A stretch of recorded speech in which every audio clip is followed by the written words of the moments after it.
Assalamualaikum warahmatullahi wabarakatuh. Alhamdulillah wassalatu wassalamu ala rasulillah.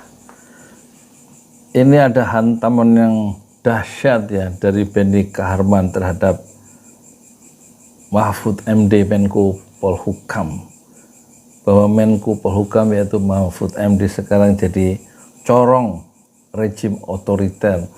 Gara-garanya dia tidak terima ya Mahfud itu ketika siapa itu Denny Indrayana mengatakan sistem pemilu tertutup itulah yang akan diputuskan oleh MK, dan dianggap Mahfud itu berarti membocorkan rahasia negara.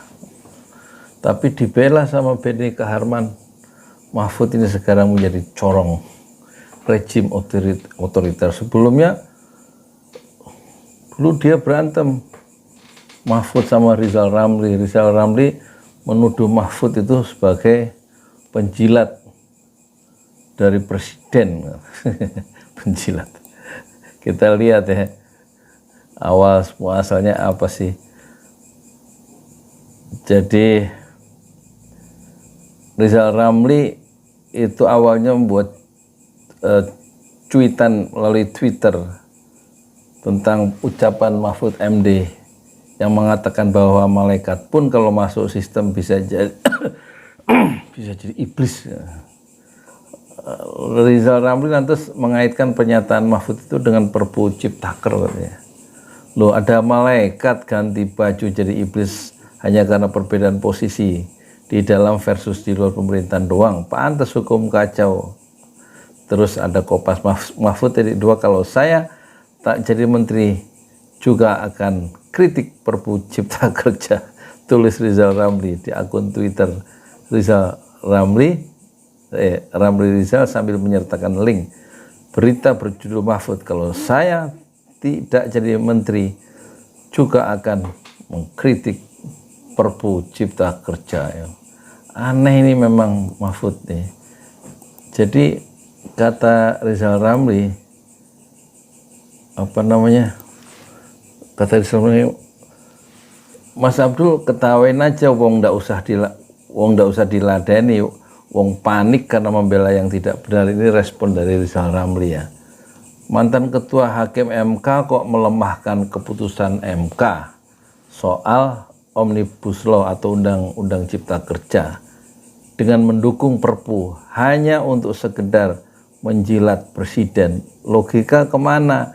Integritas kemana? Kata Rizal Ramli melalui Twitter. Mahfud kemudian marah besar ya. Ternyata Rizal Ramli ini makin ngawur dan bodoh. Tunjukkan kapan saya bilang bahwa setiap orang yang masuk kekuasaan menjadi iblis. Gobloklah pernyataan tersebut.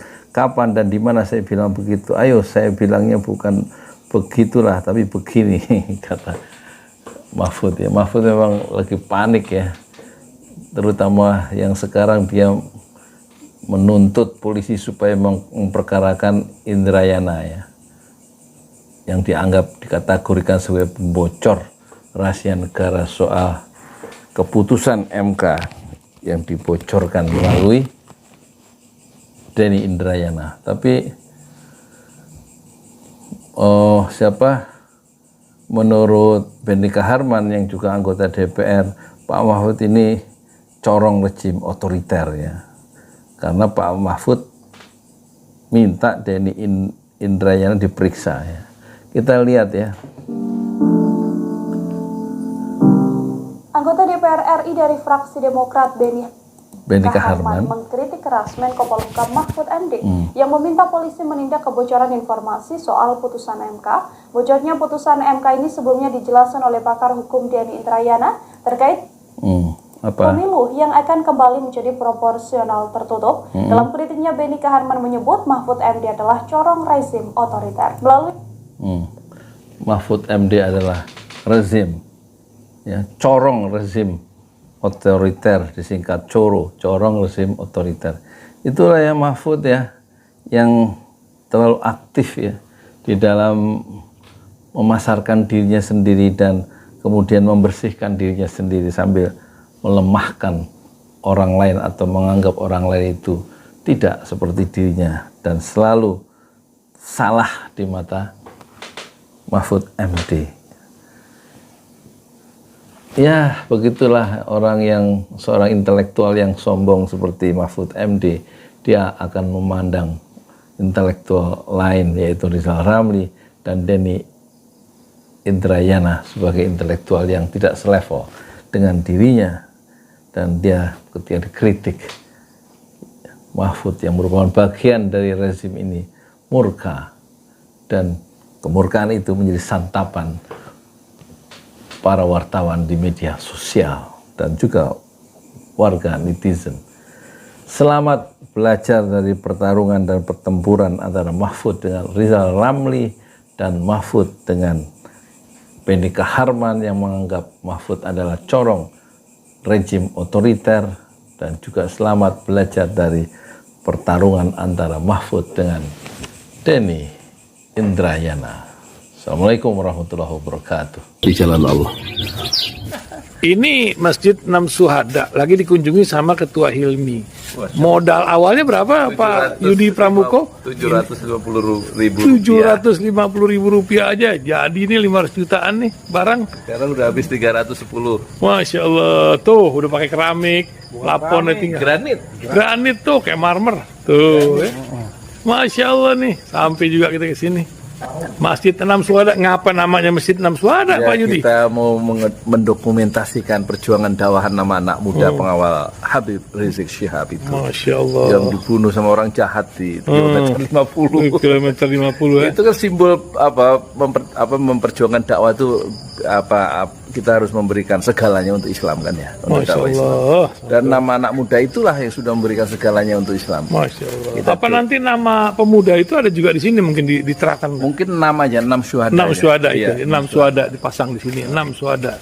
Bipali, apa yang dikomentarin dari ini semua, Bipali? Masya Allah, luar biasa. Dari uang 700.000, kalau pengen ternyata bisa. Bisa. Allah kirim. Tuh, bisa. Ya, dengan Masya. dengan masuk satu gang kecil, tapi Bapak ini luar biasa. Kecil tuh. Oh, Masya Allah ya. Satu call aja.